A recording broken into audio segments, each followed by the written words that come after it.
Sementara itu, kabar gembira datang bagi seluruh warga Buleleng karena seluruh warga Buleleng akan diikutsertakan dalam program Jaminan Kesehatan Nasional untuk kelas 3. Pemkab Buleleng pun merancang dana tanggungan di APBD Perubahan 2018.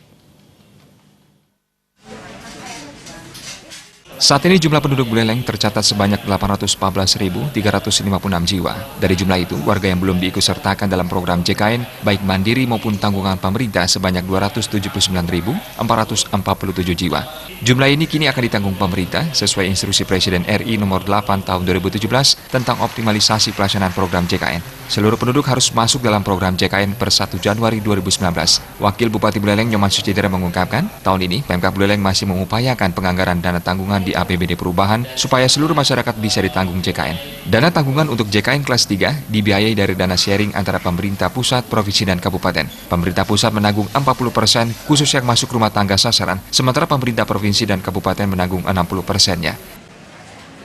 Sesuai dengan instruksi Presiden nomor 8 2017 2 Desember tahun 2017 bahwa pada 1 Januari 2019 semua penduduk di Indonesia itu tercover oleh JKN dan diharapkan Pemda ada sharingnya di mana nanti APBN 40% dan yang 60% sharing dari Pemprov dengan Pemkab.